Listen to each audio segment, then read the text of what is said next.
Okay, so that's it. We are set now. Now, last time, as I said, we stopped here in the question of how the making of the novel really, or any short story or a novel. I'm talking here because we're talking mainly about fiction. The development of the plot, how the plot really develops. And as you can see here, the structure of the plot starts with what we call maybe like an introduction, and it's called here, we call it exposition or antecedent, which means the before the events. Ante means before, antecedent, incident, or the events. So the first section really begins here with what we call antecedent or exposition, and then the rising action, and then the complication, and then the crisis, and then climax, and then the reversal or falling down, or the falling action or denouement. Actually, if I show you this here, for example, in like a graph, I will draw this for you in a minute. But you see here, I'm saying here like the real, like climbing up into a mountain, like going up and up and up, and then you go down. So this is how the development, meaning how the action develops. So first you have like a small, brief, easy introduction, simple exposition, introduction, or what we say here, antecedent, means before the main action. And then slightly things start to develop, and that's why I'm saying rising action. That is when the action started, or starts to rise. And then when actions really, when things get more complicated and so on, we call this complication. And this complication reaches a moment when it becomes really problem or a problematic. And that's what we say crisis, a real problem. But again, this problem can be solved sometimes, but sometimes it reaches really, really the very high, absolutely high, or the highest stage in the complication. And that's why we call this climax, means at the very, very top. And then after that very top moment, things will fall down, exactly like saying climbing up, up, up, and up into a mountain. And when you reach the top, then you fall down. Really, this is the idea we are saying here.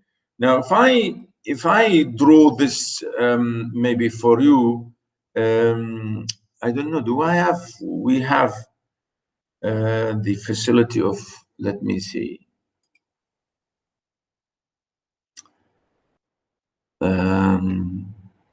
Yeah, we have the whiteboard here. Let me see if I can start on a white.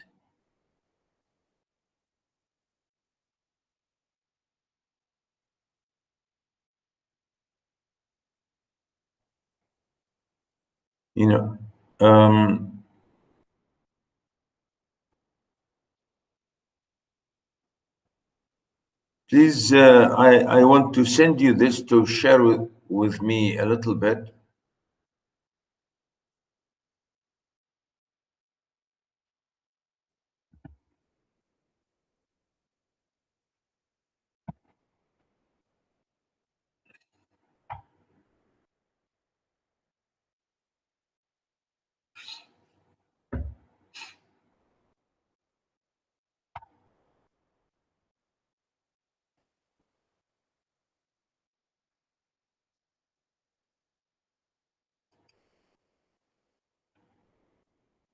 Yeah, can you see my new screen here?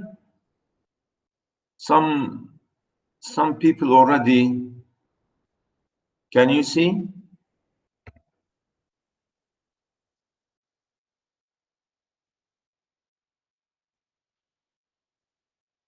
Yeah.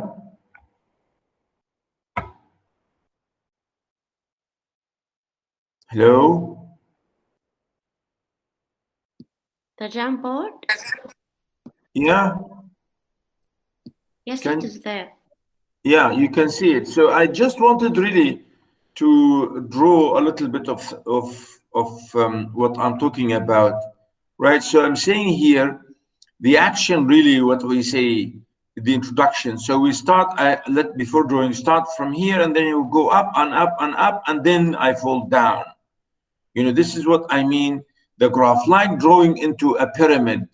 A pyramid, it's just like a triangle going up, and so that's why I'm saying here the antecedent like that, and then the action, I say rising action, and you can see rising action and then complication, and then maybe here the climax and so on and so forth.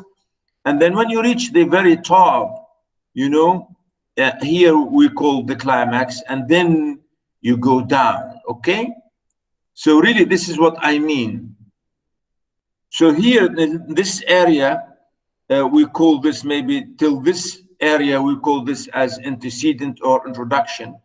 And when I say rising action, so here when action started maybe to rise, so maybe till this area, and then we say the complication to this area. Maybe here we have the climax here, sorry, the crisis here, and really the climax is here, right? Right at the very top, in this section here, we call, for example, really the real problem, okay? We call this the climax, and then things will fall down, okay? So this going down here, really, this is what I mean by falling. But here when I say rising, as I think it can be showing like that. Can you see this, my little drawing here? Yes, we can. Yeah, so really this is what I mean. So the action develops. I'm talking here about how the action develops, So we start with an introduction, the beginning of the story, the beginning of a novel, and then things get a little bit started to move, and that's why we say rising action, and then complication, and then crisis, and then climax. And here I say the falling action or the denouement, as I will show you, go back again to my screen. I think it'll be very clear. Okay, so really this what we call about the yeah. I don't know if I can share that again.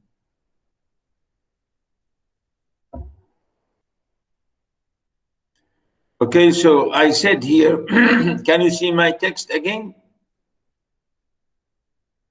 Yes. Yes, doctor. Yeah.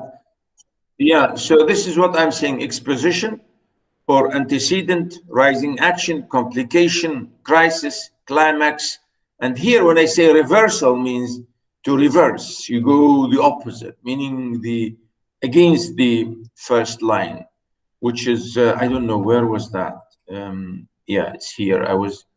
I'm still here. Okay, so this is what I'm saying. You go up and up and up and up, meaning the things really develop and develop and develop and get complicated, and things have really to be solved. And this, when we say here the reversal, meaning the reverse of the action, or what we call the falling action, or what we call the denouement, or the final solution. The four words really are equivalent here, which is the reversal or falling action or denouement, and the what we call the solution. The three or four here really terms could be the same, like reversal, falling action, denouement, or the solution. This is what I'm saying here about this area here, this section. It could be here in this section, you find the idea. Can you see my drawing again?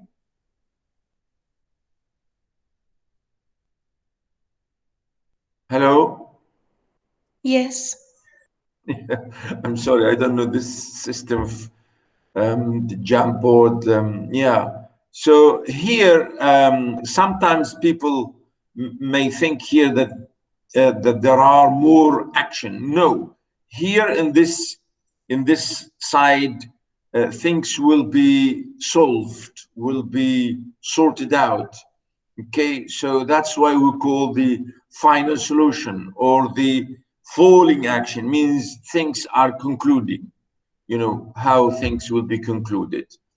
Really, this is the idea I want to say here, really, with you girls. I think that's the main idea I just want to draw, because again, later on, the action, when we explain the action, it's the same thing. We will go back to this. So this area, this is the beginning of the story, or the introduction of the story, and we call it antecedent, or before the incident, before the events. And step by step, things will develop. So we call this rising action. You know, when the action started to rise, and then the more it rises and the more it gets complicated and complicated. And that's why we call it, you know, like boiling water or something, you know, when things really get tough and get complicated and so on. So this is really the idea. I'm trying to draw it like a pyramid here. As you can see, as I said, like a mountain or a pyramid. So antecedent, rising action, complication, crisis, and the climax. And then the final solution, or the falling action, or the reversal, or the solution. Okay, or what we call denouement, the same thing. And I think that's should be clear here. If I go back to my notes. So in a novel, really, here we say that the writer can start anywhere in this diagram and this drawing.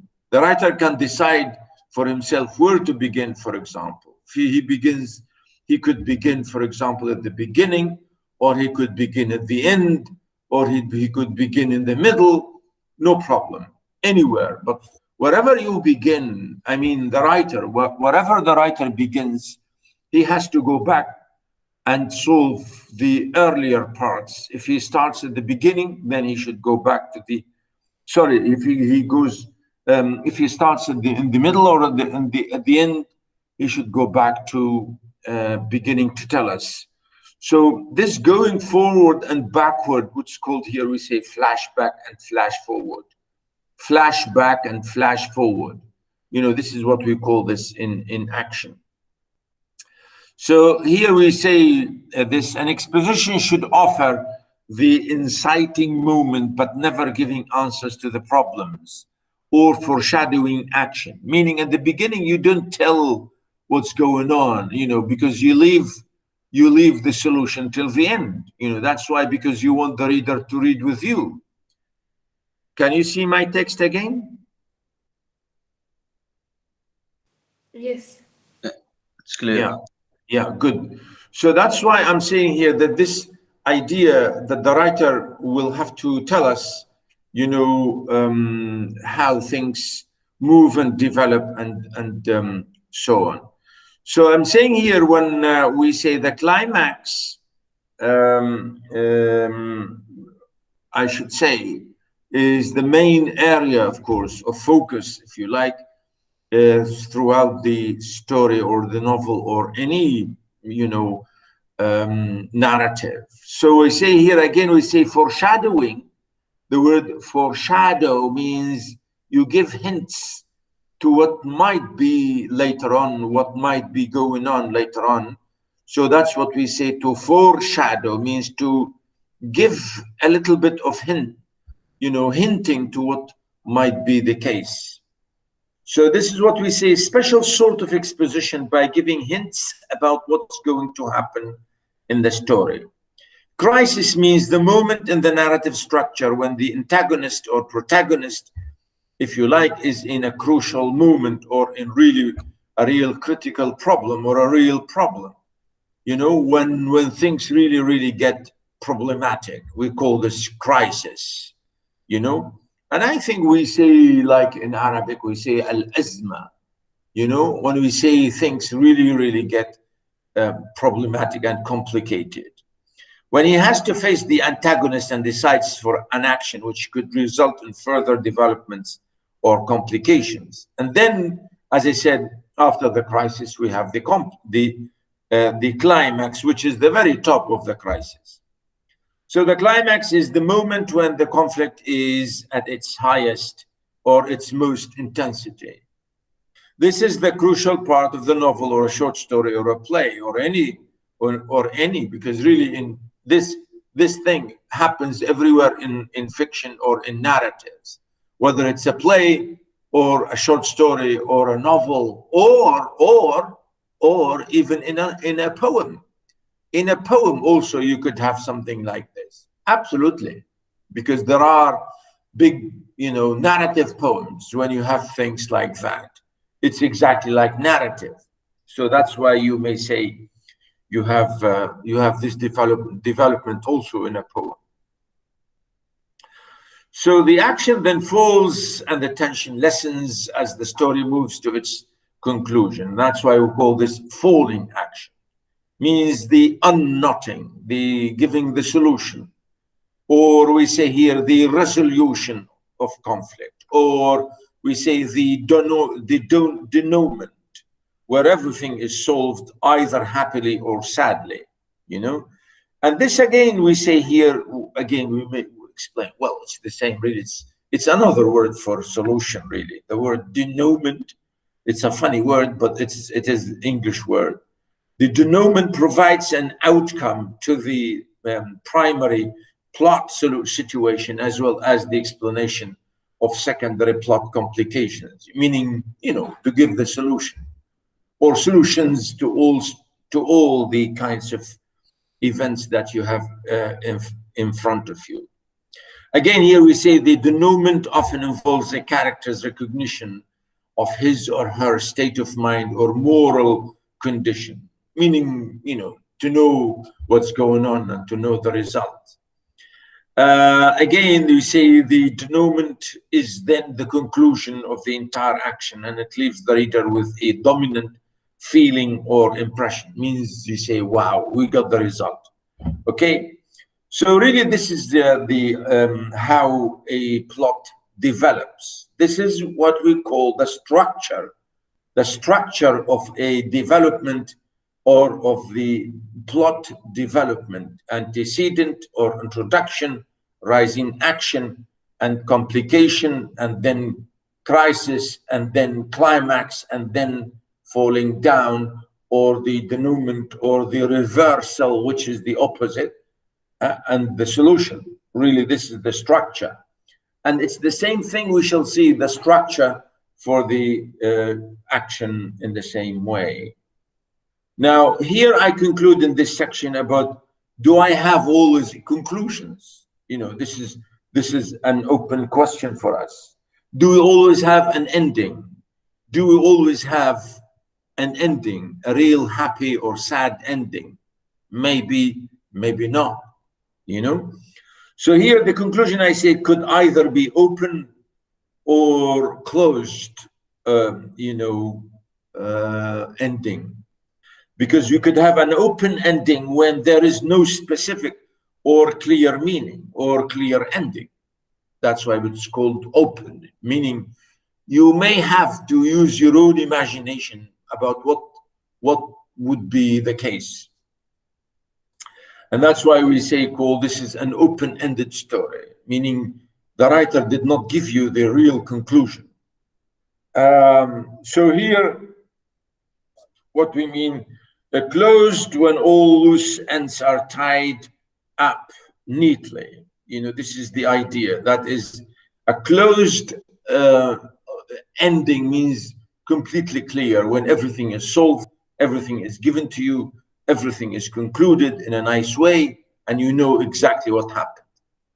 You know, sometimes novels are neither of these. You know, sometimes novels, you know, you can never tell whether you have one conclusion or really so many conclusions sometimes.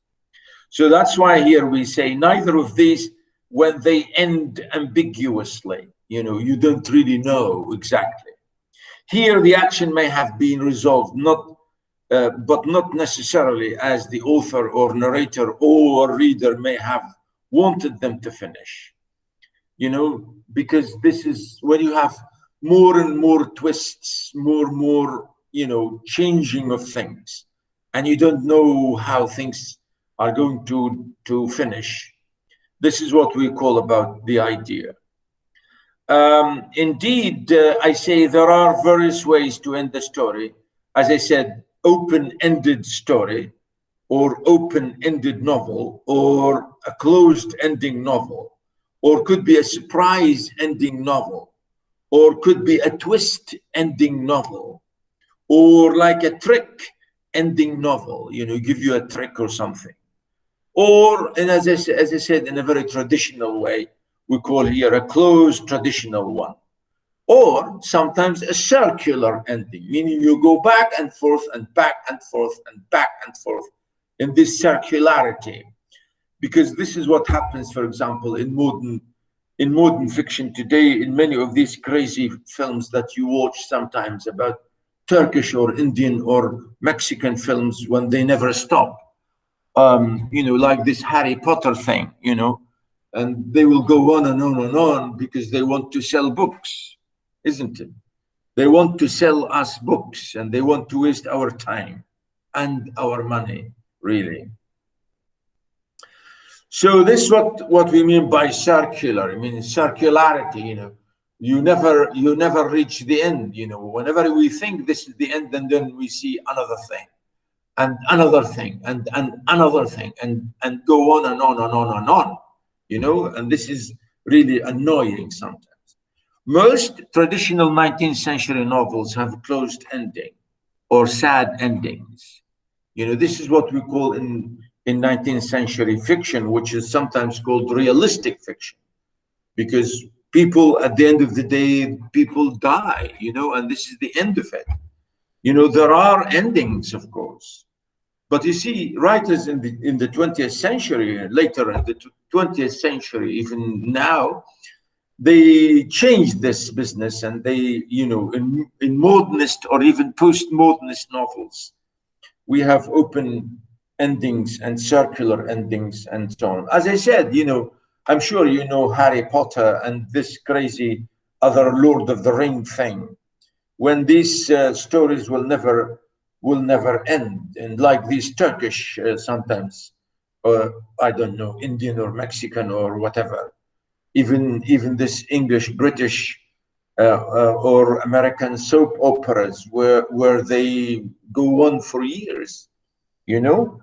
I know when I was in Britain, when I was doing my PhD, my God, 30 years ago, there was a program, a soap opera or like a serial called East Enders.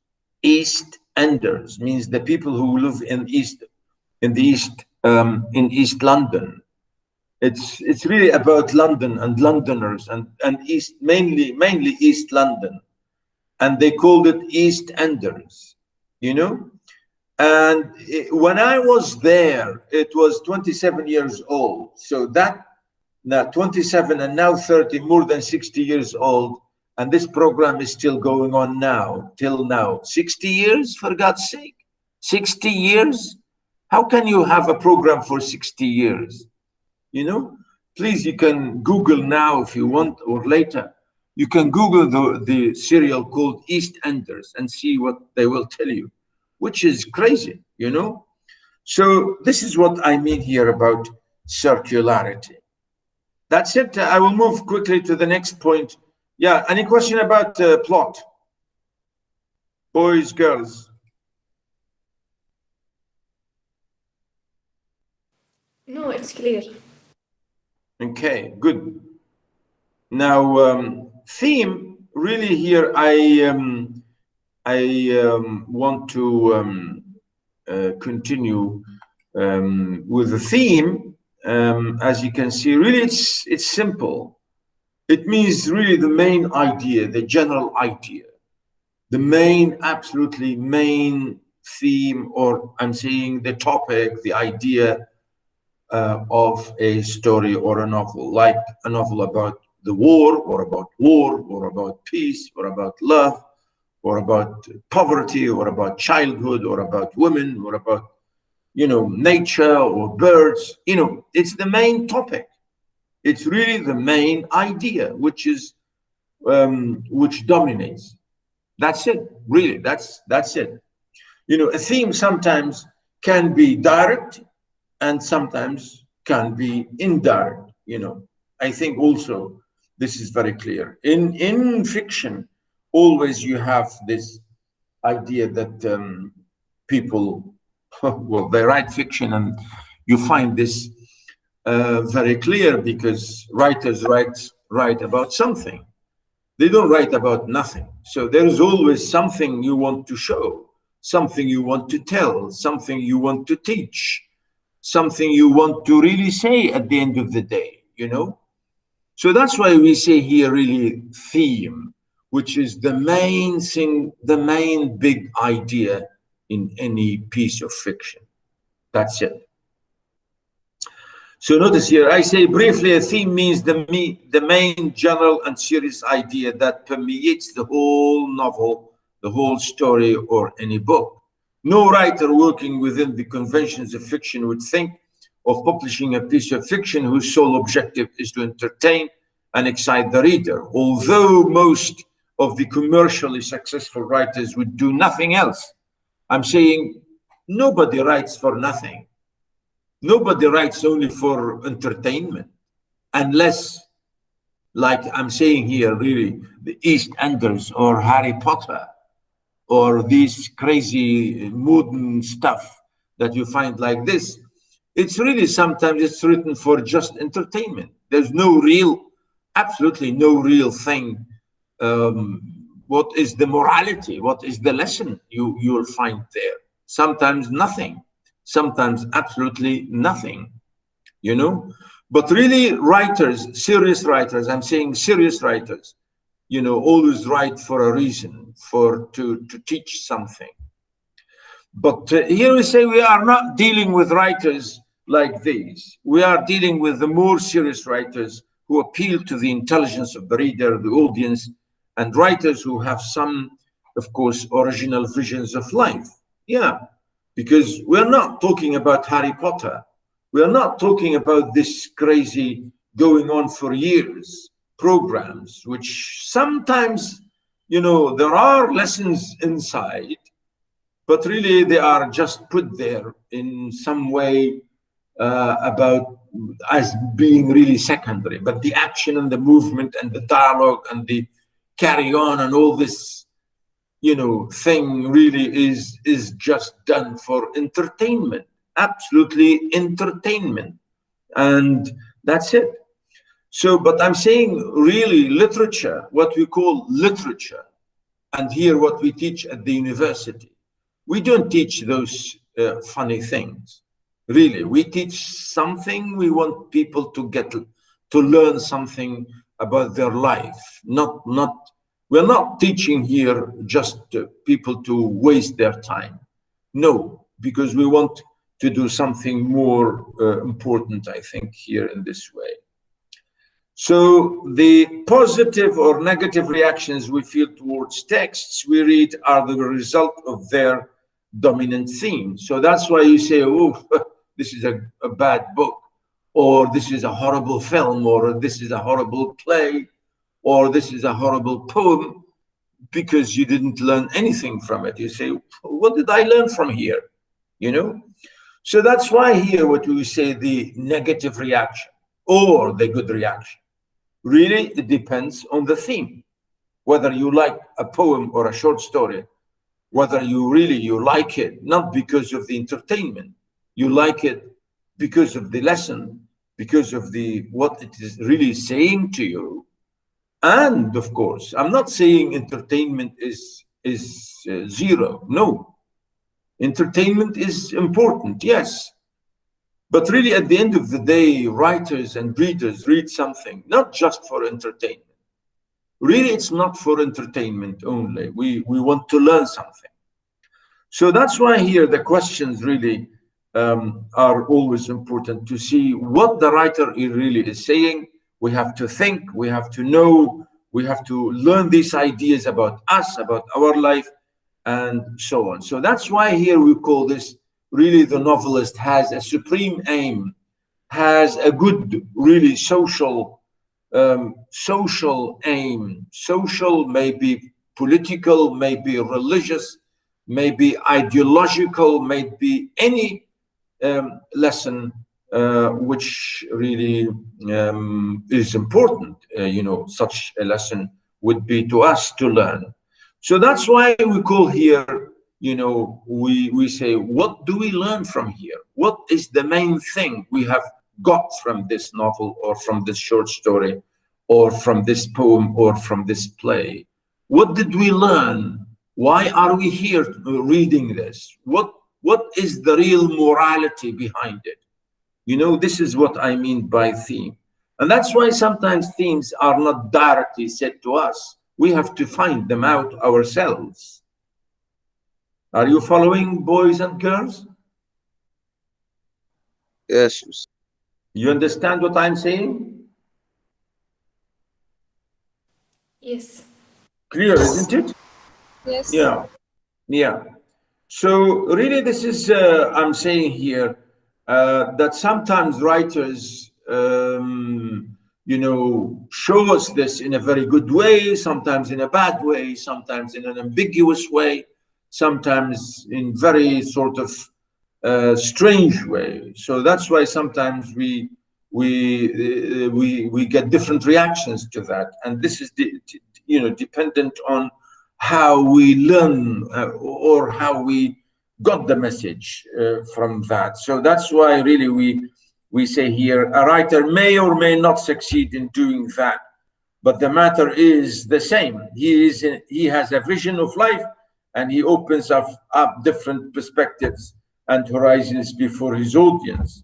Like a novelist, we say he's a man who has ideas, and he wants to communicate them to the rest of humanity. It is that particular idea which is called theme.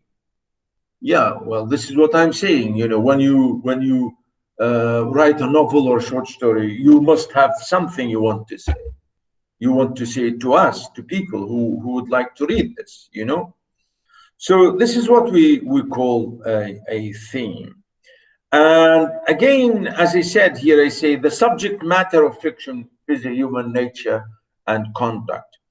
And the moral lesson of fiction is the lesson given by the writer to his readers. So really, I'm repeating the same thing, so it's the question of, because fiction is about us, about a human being, about a human nature, about our life, about our behavior, conduct, the way we do, the way we act, the way we fight, the way we kill, the way we love, and the way we hate, and the way we die, and so on and so forth. So the idea is us, So here we get the moral lesson for us, for people. And that's why here this theme is always about us, and we want to know something about ourselves when we read something. And I think that's the beauty of literature. When you read a novel from the 19th century or an old novel, you read it because you want to learn something from that. And you will get a message, and you will learn this message. And that's what we call this really a moral lesson, or a message at the end of the day. Okay, so really this is the idea. We always have what we call in any novel, in any good novel, or even any story or any good story, they must have such thing, which is, as I said, it's called theme. You may say that novels may have more than one theme. Yes, a short story may have one. Yeah, of course, not just one lesson. You could learn many lessons, in a novel. So that's why you say themes, and that's why maybe novels and plays and poems always may have more than one theme.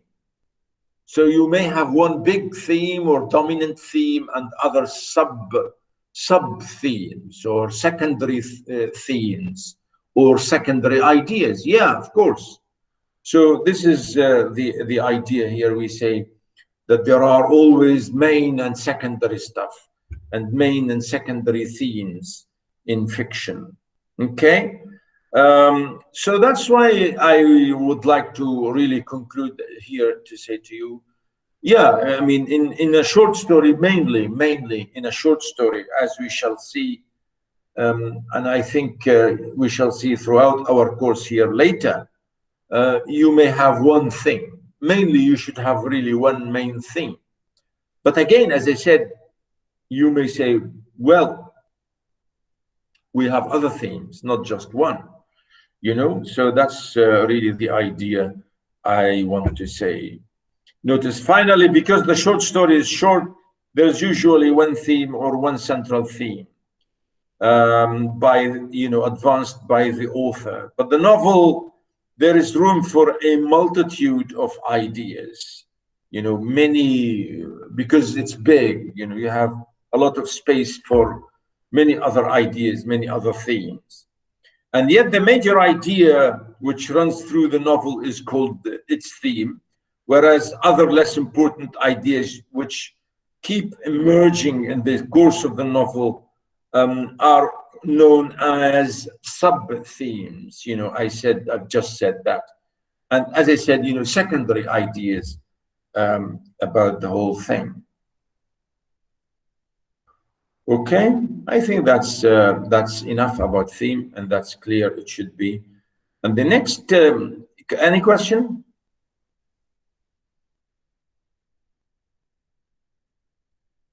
Questions?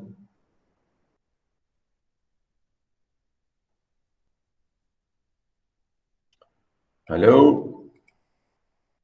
You go back. No questions. You are back. You are back to in bed sleeping. No. Okay. This meet attendance. I don't know. It's getting funny here. It's not operating. I don't know what's wrong with it. I will see later.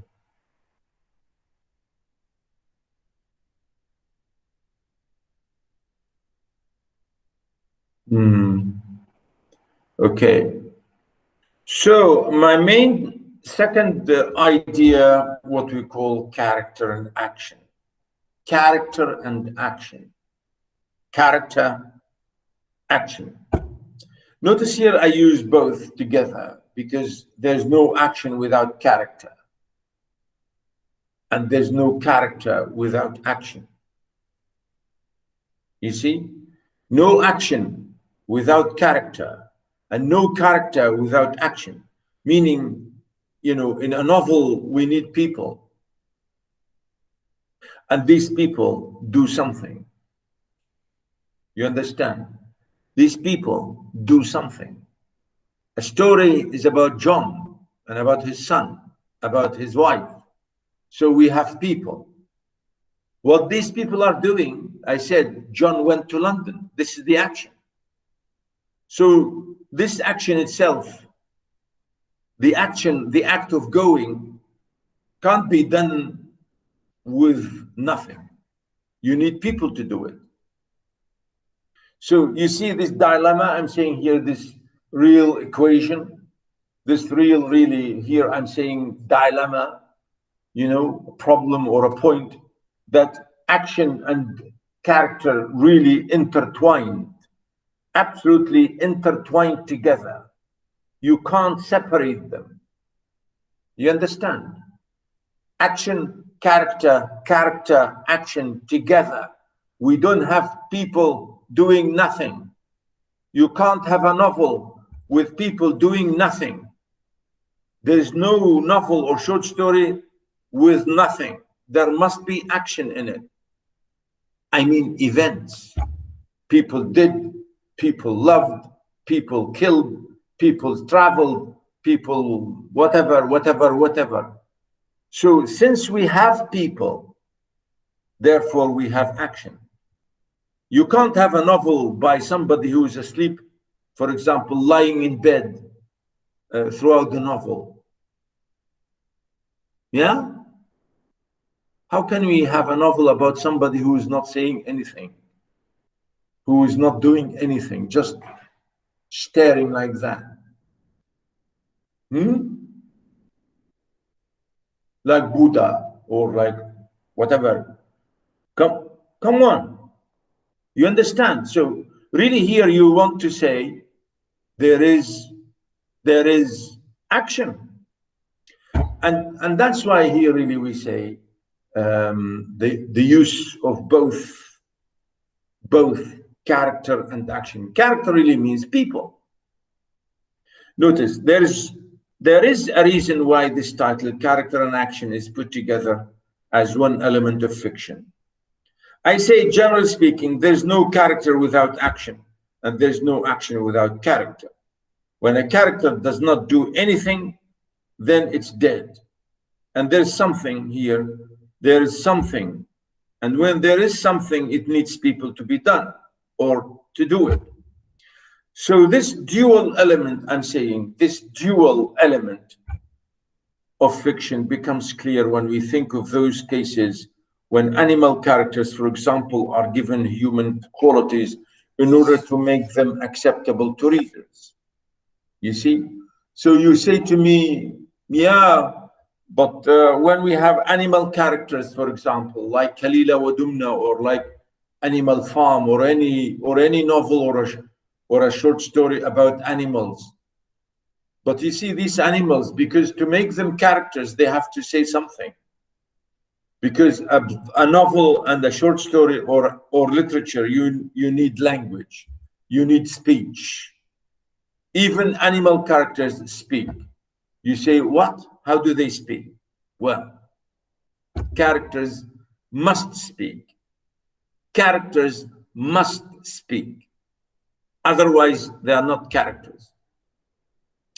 So that's why novelists and writers, when they use animal characters, they make them speak because they want them to communicate something, you see?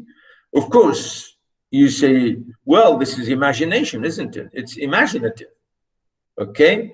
So when a writer writes he first thinks of the idea, and then he begins to think of characters through which to represent or expand his theme. Like I say, animal characters simply cannot become characters in fiction unless they behave somehow like human beings. You know, that's what I'm saying. They have to be like human beings. Otherwise, they can't be characters. Okay? So I'm saying here, this is inevitable for the simple reason that there can be no fiction without expressed speech, expressed or implied speech. Without it, the writer is left with nothing, with no other material but the description of physical appearance and external qualities, and that's not enough. Novels and stories are not description of external appearances. You need people to talk. You need action to see. It's not description. Novels are not descriptions, okay? As stated above, these alone do not make fiction, for fiction implies action, and action is inseparable from character. You see, this is it. I'm saying, you know, you can't describe because you need action. Action means people. And, you know, this is the idea, I think, is being clear now. Even though writers, I'm saying, even those writers who wish to give us, for example, characters without action, soon discover that character, even a paralyzed, motionless, or deaf, or dumb character, necessarily entailed action. For even such a character has to be left with at least one sense, or one of its senses.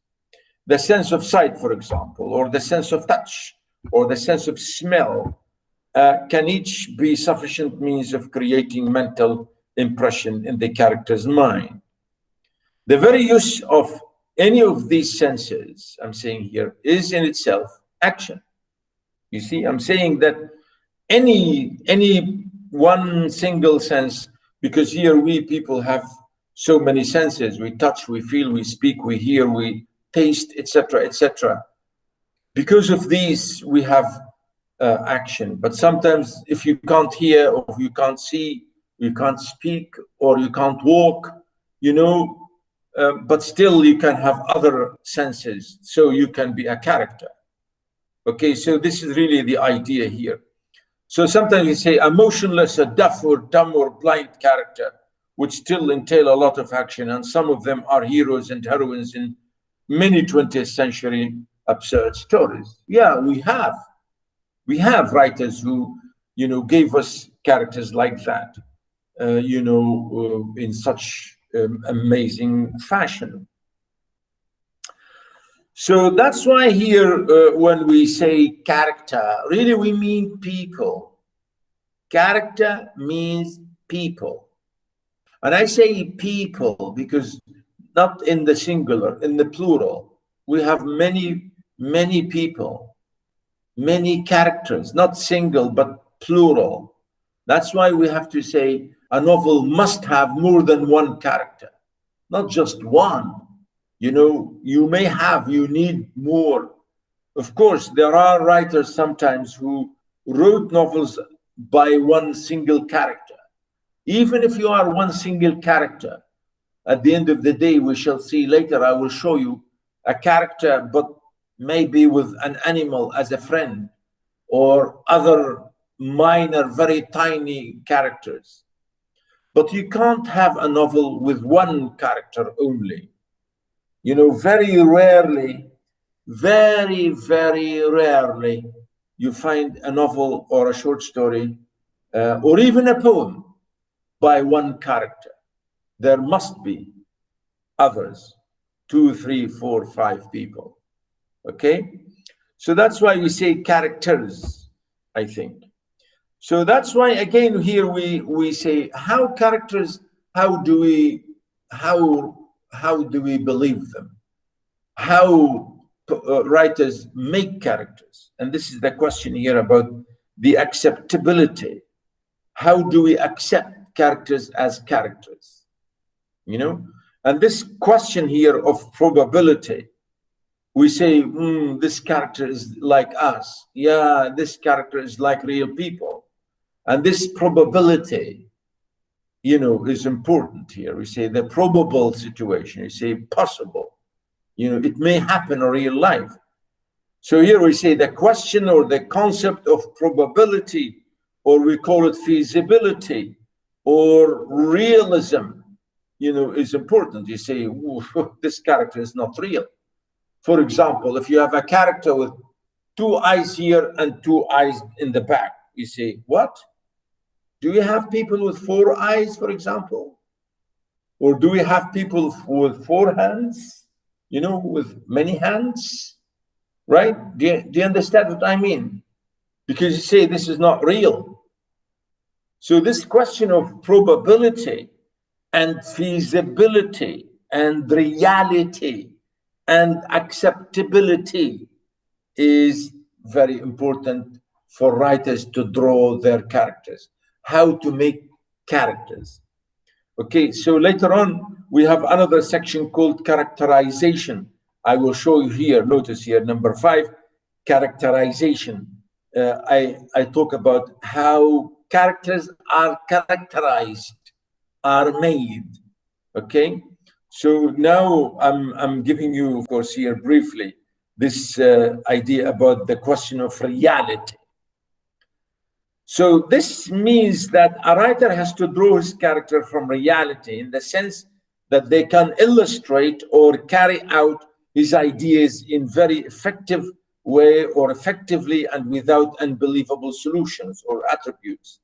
For example, no reader would believe or would be interested in a character that is described to have an extra pair of eyes in the back of his head, for example, as I said. Okay, so characters must be believable. They must be like us, real people. And the next point here I want to say is that, I think I've said it before, maybe briefly, In fiction, always we have main characters and secondary characters. Main characters and secondary characters. Main character and secondary character. Okay? And we say characters because we have more than one. So always in fiction, we have main characters and secondary characters. Sometimes 2, 3 main, and sometimes more than 5 or 6 or 8 or 10 or 15 or 100 secondary characters. There are novels with 100 characters, because you're talking about like in society. Okay, I think this is the idea we will have also to bear in mind. So main characters are the heroes, for example, here I say, are the protagonists of the story or the novel. Main characters, I say, called main characters sometimes are not necessarily heroes. We have main characters, but not necessarily heroes. Main characters are given more and greater attention than the secondary characters. I think that's why we say main and secondary. What is even more important is that secondary characters are created by the writer only to enlighten the various facets of the main character. So that's why we say, why do we have that, doctor? Why do we have many secondary? Yeah, well, main characters are main because all the action is about them, and the secondary characters are secondary because they don't do a lot of things, but whatever they do it to support the main character or to enlighten the main character. So they are there and at the underneath or at the bottom or next to the main character just to highlight the main character, just to help the main character to be clear or to be more understood. Okay, so really this is the idea. Characters, I say, are sometimes indispensable in fiction. We need them. Yes, they are secondary, but we need them. Yes, they are nothing, but we need them. You know, so this is the idea. You can't have a novel without them. And serving as contrast to the main characters, and thereby illuminating the various aspects of their action and thought. Action, again, as I said here, I say, is the real embodiment of a character's personality. And it's the reasons, with its reasons and whims that decide its behavior. I'm saying here, of course, when we say action, meaning what this character is doing. You know, what is he or she is doing? Of course, it shows his own self, you know, his or her own self. What do you do will tell. You know, we say your action. If you are a good man, show me your action. If you are a bad man, we can see you are bad because you did this and did that and did this and did that. So action tells, you know, action tells what a character is. That's what I'm saying, embodiment, a real embodiment of the character's personality. A good character, his action is good. A bad character is the same, bad action, and so on. So character, I say character somehow decide, in other words, character decide the action in the same dialectical way that action itself gives life to them. That's what I'm saying. Good action means good character. You know, so the action tells about the person. Or the person, if really you know a person and you know his action, then so you know him. So there's no way that you can separate the two from each other. You know, this is what I'm saying, this dialectical, you know, this intertwining, as I said, intertwining between action and character. Okay, so as I'm saying here, neither of these can really exist without the other, meaning the character and action. Okay, if action consists of a series of events only or mere factual statements. It means it only conveys some kind of information that does not make life or fiction. Action, therefore, has to have character or people to perform it. Characters are indeed the real people with flesh and blood and with a lot of action and vitality. Yeah, I think I've said that again in the same thing. Here, to conclude this, ladies and gentlemen, to conclude this idea, I think here I come back how the action is developed, like what I said in the plot about antecedent, and then the rising action, and then the complication, and then the crisis, and then the climax, and then the falling down. Here, really, you have to have this in fiction to make it acceptable and believable, and people will read, people will follow you. So to make it plausible or acceptable, plausible, convincing, believable, acceptable, the writer prepares his readers through a process of familiarization of the context of the story. That's what I mean. Familiarization means introduction. To familiarize, to give bits and pieces here and there, to make people follow you, to familiarize with things. You give justification, you give information, you give, introductions, so people will follow you, okay? Notice, justification for and enough information about the action. So go on and find what happens next. This information is usually referred to as antecedent of action. I said that before.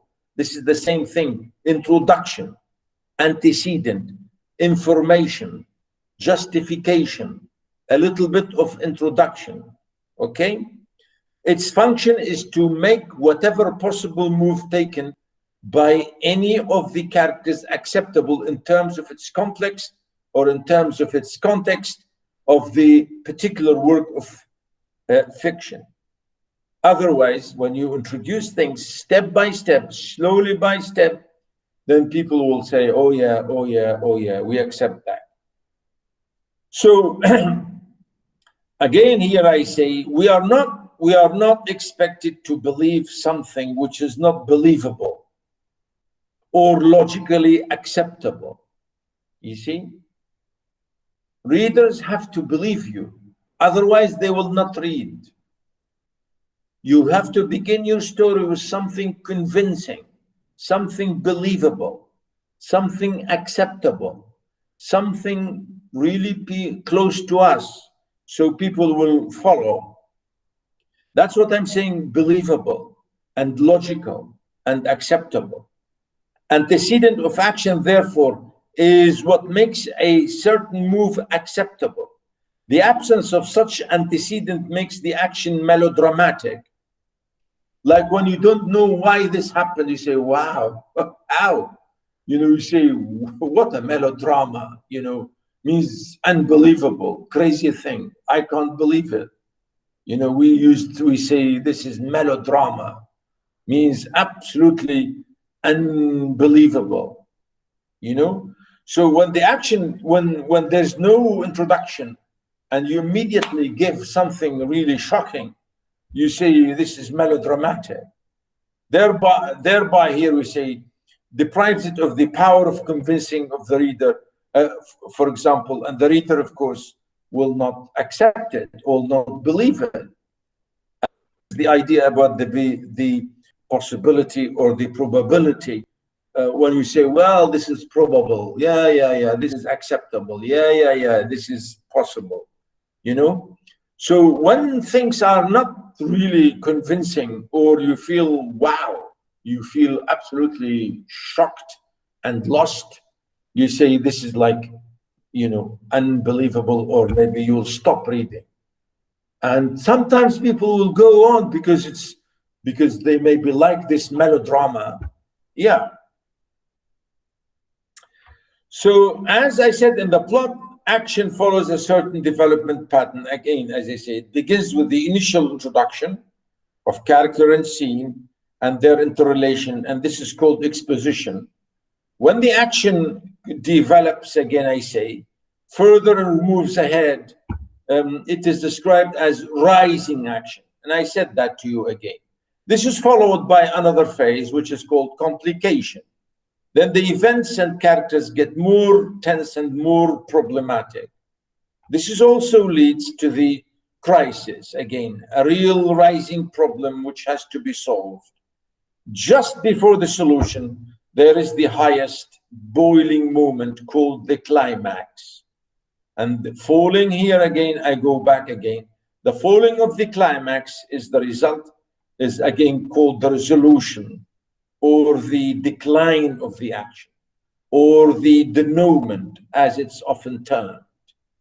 The denouement, again, I say, takes another form in some works of fiction when action rises again in a sort of circular way, when a sudden change of events takes place, which may be contrary to our expectations. This type of late change constitutes what's sometimes termed like anticlimax, because it's contrary to all, of course, that the action had been leading up to. The idea, of course, as I told you before, when you say falling action means the conclusion. And many writers follow the same style. But some writers go crazy and they give you another rising action, you know, and this is what we call anticlimax. You know, climax, and then go down, and then another twist, and then we'll go up. You know, this is very strange. And as I said, this is like our friend, like our friend Harry Potter, or these or Lord of the Rings stories, or like these Turkish serials, or like Indian films, or Mexican films, or the soap operas, which I talked about, which I told you about, like EastEnders, or like Neighbors, or like this American program called Friends. You know, these are really not literature. You know, not literature that we teach at universities. We're not talking about those things, you know. So, but writers sometimes do this. Well, that's it, ladies and gentlemen. Today I think I'll stop here and I'll continue next time. If you have any question, please, you can ask, because I think that's enough for today.